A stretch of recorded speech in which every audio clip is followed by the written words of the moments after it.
नमस्कार, उदय इंडिया में स्वागत है आपका। मैं हूं अंशुमान आनंद और उदय इंडिया की चुनाव यात्रा इस वक्त उड़ीसा के सुदूरवर्ती पुरुषोत्तमपुर गांव में पहुंची हुई है, जो केंद्रापाड़ा में स्थित है। और भारत सनातन परंपराओं का देश है। हम जिस जगह पर इस वक्त खड़े हैं उस जगह का नाम है 12 मणिया वट महापुरुष क्षेत्र। तो ये एक बहुत प्राचीन स्थल है जहाँ पे सैकड़ों वर्ष पुराना वट वृक्ष, जो हम आपको दिखा रहे हैं तस्वीरों में, ये एक विशाल वट वृक्ष है जो कि इसके साथ साथ कई और भी वृक्ष हैं। और स्थानीय परंपरा ये है कि इस वट वृक्ष की जड़ों में नाग देवता का जोड़ा निवास करता है, जिसकी वजह से ये स्थान बहुत ही दिव्य और पवित्र हो गया है। और ये तस्वीरें जो हैं वट महाप्रभु की हैं, जो कि हम आपको दिखा रहे हैं। वट महापुरुष, माफ़ कीजिएगा, वट महापुरुष कहते हैं इन्हें, और जिनके सिर पर नागों की छाया है। कहते हैं यहाँ पे हर मान्यता पूरी होती है। और ये बहुत ऑस्पिशियस टाइम है, क्योंकि हम लोग जब यहाँ पहुँचे तो यहाँ पे एक यज्ञ चल रहा है, विश्व शांति महायज्ञ, जिसके होता हमारे साथ मौजूद हैं। आपका क्या नाम है? आपका शुभ नाम क्या है? अरुण पंडा। तो आप यहाँ पे विश्व शांति महायज्ञ करा रहे हैं। हाँ। क्या है इसके रिचुअल्स, क्या परंपराएं हैं, जरा विस्तार से बताएं। ये तो बहुत स्पिरिचुअल परंपरा है। यहाँ से बहुत दिन से यज्ञ हो रहा है, क्योंकि 100 साल से ज़्यादा होगा। और विशेषतः नाग देवता का राज यहाँ पर होता है। से सप्तफेणी नाग यहाँ रहते हैं। वो कभी भक्त को दिखाई देते हैं, लेकिन ऐसा दिखाई नहीं देता है। और आप कोई भी आएगा इधर, कंपलसरी उसको एक नाग देवता दिखाई देगा। इस पेड़ का महत्व है। जो वट वृक्ष आप देख रहे हैं, ये कई साल का वट वृक्ष है। और ये जितना देवता हमको माना जाता है, 33 करोड़ देवता हमारा संस्कृति में रहते हैं, ये वट वृक्ष में सब निवास करते हैं। और जगन्नाथ मंदिर का साथ इस मठ का बहुत पुराना संबंध है। इसमें जगन्नाथ मंदिर का अंदर जो कल्पवृक्ष वृक्ष है, वो जितना साल पुराना है, ये वट वृक्ष भी उतना साल ही पुराना है। इसके पुराण में वर्णना करा गया है। और तो हम लोग यहाँ से यज्ञ करता हूँ, ये 7 दिनों तक ये यज्ञ चल रहा है। और ये 7 दिन तक भागवत पाठ भी इधर हो रहा है। आज यज्ञ का अंतिम दिवस है। अंतिम दिवस में यज्ञ का थोड़ा ज़्यादा काम होता है, जैसे कि अब हमको अभी चारू अन्न बनाना पड़ा। जो मानसिक व्रतधारी यहाँ से आए, किसी का बच्चा नहीं हो रहा है, तो एक बार में, अभी एक बार कभी फेल नहीं हुआ है, आएगा तो कंपलसरी मिल जाएगा ही मिल जाएगा। तो ये अच्छा, यहाँ हर मनोकामना पूरी होती है? हर मनोकामना कि कोई भी मनोकामना लेकर ले आओ, तो उसका दिन भी इतना ज़्यादा नहीं है, भगवान बहुत जल्दी कर देते हैं। यहाँ का भगवान बहुत आशीर्वादात्मक भगवान है। अच्छा, मान्यता है कि जो नाग देवता हैं, जब भागवत पाठ होता है उसको सुनने के लिए उपस्थित होते हैं, ऐसा आपने देखा है? उपस्थित होता है, उसको पुरोधा ही केवल देखा जाता है, और दूसरा कोई साधारण मानव नहीं देख सकता। दूसरा मानव देख सकता है, लेकिन वो उसी समय पर नहीं देख सकता। लेकिन सुनता है, एक नहीं अनेक सुनते हैं।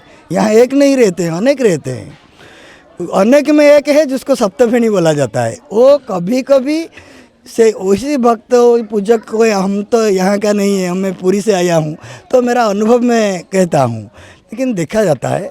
और दूसरा मनोकामना भी पूरी होती है। आज जो तो पूर्णाहुति है, आज का आहुति को पूर्णाहुति बोला जाता है। सबका मनोकामना पूर्ण होते हैं, इसीलिए पूर्णाहुति होते हैं।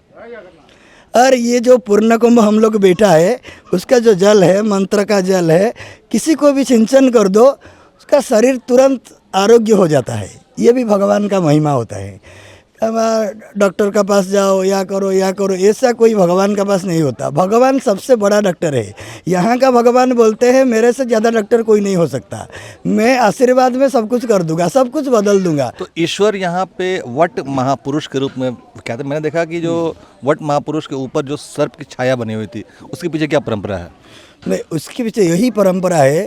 पहले जब वट महापुरुष थे इधर, उसी को पहले सप्तफेणी नाग उसका मस्तक पर घोड़ाया रखा था, इसीलिए आपको उसका दिखाई पड़ा। पहला बात मैं बोलता हूँ। तो जैसे भगवान कृष्ण जमुना के अंदर वसुदेव का सिर पर जाते थे तो सप्तफेणी आ गया था। ये पहला महापुरुष को ऐसे ही सप्तफेणी घोड़ा के रखता था, ना बारिश होए या धूप ज़्यादा हो, कोई भी उसको भगवान ही आकर इधर महापुरुष। आप ये कहना चाहते हैं कि वो तपस्थली है कि कहाँ किसी महापुरुष ने तपस्या की थी जिसकी रक्षा सप्तफेणी नाग ने की? कोई एक महापुरुष नहीं, अनेक महापुरुष यहाँ तपस्या किया है। ये महापुरुष का तपोभूमि है, उसका एक माण नहीं, ये 12 माण है।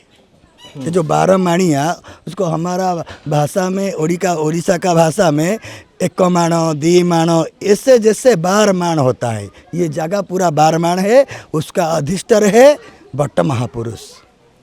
अच्छा, यानी कि आपका ये कहना, दर्शकों को मैं बता दूं कि ये कहना चाहते हैं कि यहाँ पर 12 महापुरुषों ने तपस्या की थी, 12, इसलिए इसको 12 मणिया क्षेत्र कहते हैं।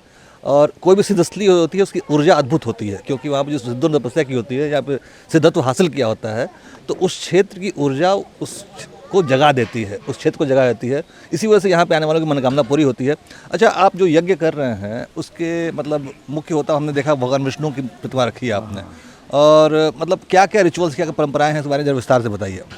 देखिए, हमारा यज्ञ के अंदर सारे देवताओं का निवास होते हैं। उसका आप देवताओं का आह्वान कैसे करते हैं, किस मंत्रों से करते हैं सारे देवताओं का आह्वान? उस मंत्र नहीं बोल सकता, मंत्र नहीं जा सकता, मंत्र का दुरुपचार हो जाएगा।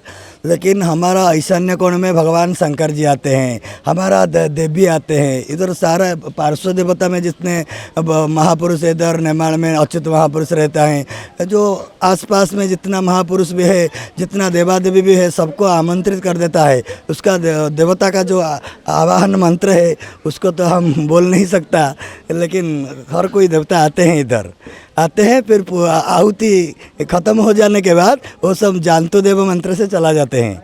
और रोज़ आते हैं, रोज़ जाते हैं। आज थोड़ा ज़्यादा आएंगे क्योंकि आज पूर्णाहुति है। आपने अच्युत महापुरुष की भी बात की जिन्होंने मालिका लिखी थी, आप उन्हीं का जिक्र कर रहे हैं ना? उसका जो धाम है वो नेमाल का धाम है, उसका गांव का नाम नेमाल है। वो क्या है, और जो पूरी जगन्नाथ है वो जगन्नाथ का पास में जो उपवास में पड़ा था, क्योंकि उसका एक आज्ञा हो तो मैं एक ऐसा स्थान मेरे को दे दो जहाँ के मैं शांति से ध्यान कर बैठूं। ऐसे भगवान का 21 दिन पड़ रहे, लेकिन कोई जवाब नहीं मिला जगन्नाथ से। तो अच्युत क्या दुख, मन तो इतना मना परेशान हो गए, अच्युत आने लगे। तो जगन्नाथ जी ने अच्युत को बुलाए एक माला धर के और बोले, हे अच्युत ने माड़ो, हे अच्युत ने माड़ो। हमें हम लोग जहाँ भी मंदिर प्रतिष्ठा करते हैं, अगर जगन्नाथ मंदिर प्रतिष्ठा करेंगे और पुरी से एक आज्ञामाल आएगा, और मंगला का मंदिर प्रतिष्ठा करेंगे काकटपुरी से एक आज्ञामाल आएगा। ऐसे ही तो एक आज्ञामाल मेरे को दे दो, मैं मेरा स्थान स्थापन कर लूँगा। जगन्नाथ जी बोला, ए अच्युत ने मालो, और तो माल दे दिया उसको, वही नेमाल दे दिया, बोल दिया था ना, इसीलिए उसका गांव का नाम है नेमाल। वो पीठ का महात्म्य है नेमाल, जो आगत नागत भविष्य का बारे में बहुत कुछ बात किया है। तो भविष्य में क्या होगा, ये जो फनी हुआ, जो महावात्या में जो सब होता है, सुनामी होते हैं, ये सब मालिका का बारे में रिपोर्ट 1 2 3 4 माली जैसे मालिका होते हैं। हम जो माली डालते हैं ना, 1 2 3 4 108, ये जो मालिका का बात है, 1 2 3 4, आज फनी, काल कोरोना, परसों क्या क्या जो होगा सब कुछ वर्णित है। अभी हाल फिलहाल में क्या होने वाला है अगले 1 साल में? अगली 1 साल में तो होगा तो नहीं, कुछ ना कुछ होगा। अभी तो ऐसा बंगोपसागर में बात्या आने वाला है, उसके बारे में भी वर्णित है। तो क्या होगा मालूम पड़ेगा, ऐसा हम तो नहीं कि वो जो बोले थे वो उसको पढ़ के हम लोग कह रहे हैं, लेकिन हम तो इतना अनुभवी नहीं है ना, ऐसा कह दूं कि काल बात्या हो जाएगा, परसों बारिश हो जाएगा, ऐसा ठीक नहीं है। होगा तो सही है, लेकिन हम जो कर्म किया है उसका फल हम तो भोगेंगे ना, वो उसका हम सत्कर्म का फल यही है कि यज्ञों पर आनंदित होते हैं हम लोग कितना भाई और बहनों मिलके। हमारा दुष्कर्म का फल यही है, हमको बहुत दुख और कष्ट भोगना पड़ता है। हमारे को यहाँ फनी भी आया था, हमारा यहाँ कोरोना भी आया था, हमको बहुत परेशानी किया था 2-4 साल से पहले, हमको भी परेशानी भोगना पड़ता। जी आपका शुभ नाम क्या है? विजय कुमार। आप कितने वर्षों से आप यज्ञ का आयोजन करवा रहे हैं? 37 वर्ष। 37 साल हो गए यहाँ यज्ञ आयोजन होते हुए। यस।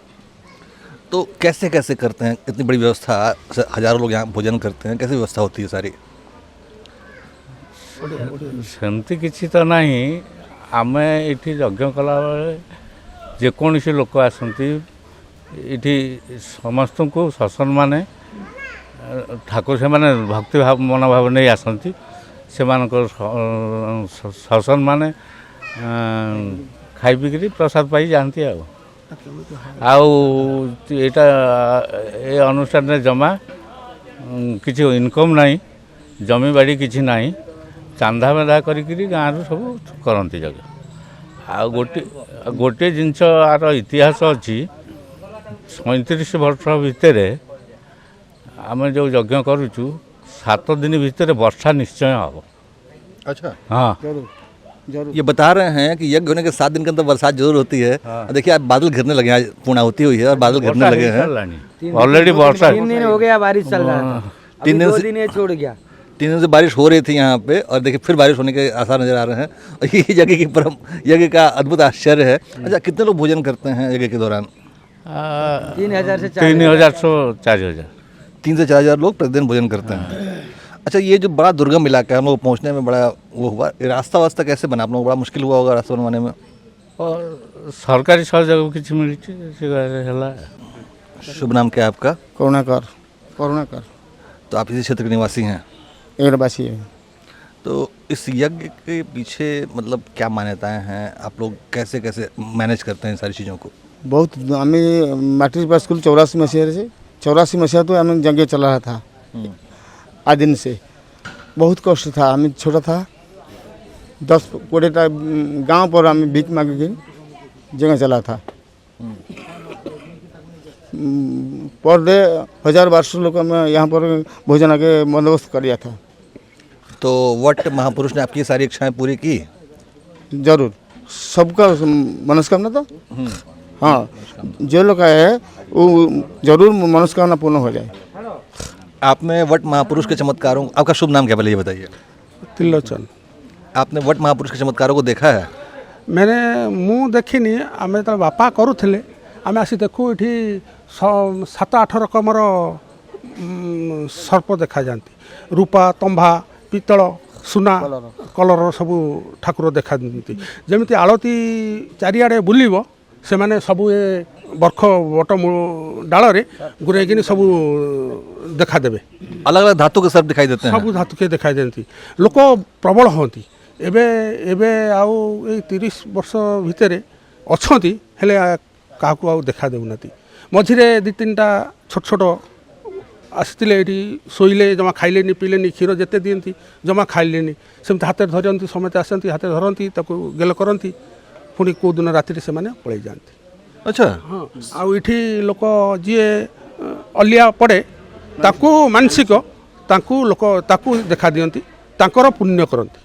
जी पड़ी अलिया ताकू तार निश्चय मनस्कामना पुण्य होई। दर्शकों को बता दें कि ये सज्जन बता रहे थे कि यहाँ पे जो सर्प देवता है वो अलग, वो बरगद की डालियों पर अलग अलग धातुओं में लटके हुए दिखाई हुए देते हैं, जो कि कोई लोहा, कोई तांबा, कोई स्वर्ण, कोई पीतल जैसे स्वरूपों में दिखाई देते हैं। सतफणी नाग हैं यहाँ पे, जो बहुत कम ही बहुत पुण्यात्माओं को दिखाई देते हैं, किंतु छोटे छोटे नाग, छोटे छोटे सर्प अक्सर दिखाई देते हैं। तो ये भारत की आध्यात्मिक परंपराएं हैं, चमत्कारिक भूमि है, हम बताते रहेंगे इस बारे में आपको। हमारे साथ पुरुषोत्तमपुर के युवा मौजूद हैं जो कि वट महापुरुष के बारे में बताना चाहते हैं। क्या नाम है आपका? संदीप कुमार दास। तो इस नाग क्षेत्र में आपने क्या क्या देखा? नहीं, हमारा अभी यज्ञ चल रहा था 7 दिन से। हमारा 2 दिन के पहले हमारा बड़ा भाई लोग सब यहाँ पे सो रहे थे, तो रात में जो नाग सांप है वो जो यहाँ पर देखते थे, उनके बीच में ही चला जाते थे, उनके ऊपर चढ़ जाते थे, लेकिन वो कुछ नहीं करेंगे, वो डसेंगे नहीं, काटेंगे नहीं, कुछ भी नहीं करेंगे, यहाँ पे सो जाएंगे। उनका हाथ भी ऊपर पड़ गया, लेकिन वो कुछ नहीं करे, वो आराम से वो चले गए साइड में। और यहाँ पर बारिश पूर्णाहुति के दिन जो भी हो जाए, बारिश होना तो होगा और बहुत ज़ोर से भी होगा। जब मंत्र पढ़ा जाएगा तो बारिश होगा, 7 दिन में ही बारिश होगा। तो इस एरिया में किसी को सांप काटने की शिकायत आई है सामने? नहीं सर नहीं, सांप यहाँ पर बहुत देखते थे, यहाँ पर मैंने चलते हैं बुलते हैं, लेकिन किसी को नुकसान नहीं पहुँचाते। अभी उनके दुकान था वहाँ पर, वहाँ से निकले हैं, अभी रोसे साल में निकले हैं, अब यहाँ पर खाना बना रहे वहाँ से निकले हैं, और हर जगह पे कुछ नहीं करते, कुछ भी नहीं करते, सिर्फ ये करते। और यहाँ का महात्मा बहुत है, आप जहाँ मांगेंगे वो मिलेगा, और जो जिस टाइम में होगा वहाँ पे मिलेगा। और मैं तो अभी छोटा हूँ, मैं मेरे दादा, उनके परदादा कहाँ से चल रहा है अभी मालूम नहीं है। हमारे बड़ा भाई अभी 37 साल हो गया है, वो बट महापुरुष का मैंने वो जब हाथ में लिए थे तो 37 साल हो गया, लेकिन उससे पहले भी हमारे दादा, उनके परदादा की बहुत पीढ़ियों से यहाँ पर चल रहा है, लेकिन उनको मालूम नहीं है। लेकिन हम जब मेरे बड़ा भैया उनके लिए वो 37 साल हो गया है, वो चला है, लेकिन बहुत कष्ट, बहुत असुविधा होता है जब चलता है। हमारा 2 पंचायत का है, 2 पंचायत के गांव में हमारा सब बच्चे लोग घूमते हैं, वहाँ से कलेक्शन करते हैं, पैसा मांगते हैं। हमारा जो मूंग दाल होता है, हमारा मूंग दाल फेमस है, तो हमारा जब भी होगा खाना होगा मूंग दाल में होगा, और वो बहुत टेस्टी होता है। और वो मैंने कैसे बोलूँ, अभी मैं बोल नहीं पा रहा हूँ, मैंने अति ये अंदर से हो रहा है। बहुत मैंने शांति से लोग खा के जाते हैं, कहाँ से लोग आते हैं। अभी तो रास्ता हुआ है, पहले रास्ता नहीं था, पहले यहाँ पर वो मैंने मिट्टी का रास्ता था, वो कीचड़ हो जाता था, बारिश होता तो लोग नहीं आ पाते थे। लेकिन उस मैंने श्रद्धा होता था लोगों का, वो हमारा खेत है, खेत से चल के आते थे बीच में। बारिश होता था, रात में बारिश हो जाएगा तो नहीं जा पाएंगे, लेकिन उसमें इतना श्रद्धा है, इतना मैंने भक्ति है, उसके बाद में भी वो आते थे, वो खेत में आते थे और प्रभु का दर्शन करते थे, पुण्याति देखते थे।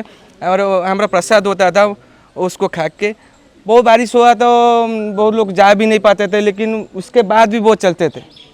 रास्ता अभी हुआ है सरकार का द्वारा, उन तो कुछ हमारा बड़े भैया के मेहनत से वो जाके वो रास्ता के बहुत लोग भी डोनेशन किए हैं, बहुत लोग दान भी किए हैं रास्ता के लिए। ये सब जो देख रहे हैं लोग सबको दान किए हैं, वो सब यहाँ पर बहुत लोग दान करते हैं। कहाँ से कौन चावल देता है, कौन मूंग दाल देता है, कौन पैसा देता है, बहुत मैंने 2 पंचायत का लोग यहाँ पर सहयोग करते हैं। और सबका भक्त सरकारी का भी सहयोग आता है। हरि अनंत हरि कथानंता, ये चर्चा बहुत लंबी भी चल सकती है, लेकिन डिजिटल मीडिया में इतना समय नहीं होता है। तो उधर इंडिया की चुनाव यात्रा के दौरान हम आपको भारत के ऐसे ही दुर्लभ और अछूते स्थानों की सैर करा रहे हैं, जो एक 12 मणिया पीठ ये भी है। और ये सिर्फ इसलिए हम आपको विजुअली दिखा नहीं सकते हैं, किंतु एक जो ऊर्जा यहाँ की है वो हमें महसूस हो रही है, और वो वाइब्रेशंस जो हैं वो इस स्थान के जो हैं वो अद्भुत हैं। ये जो हमारी चुनाव यात्रा है ऐसे ही भारत के अलग अलग क्षेत्रों में गुजरती रहेगी, और हम आपको चुनावी गतिविधियों के साथ साथ ऐसी ही सांस्कृतिक, धार्मिक और आध्यात्मिक गतिविधियों के बारे में बताते रहेंगे। बहुत बहुत धन्यवाद।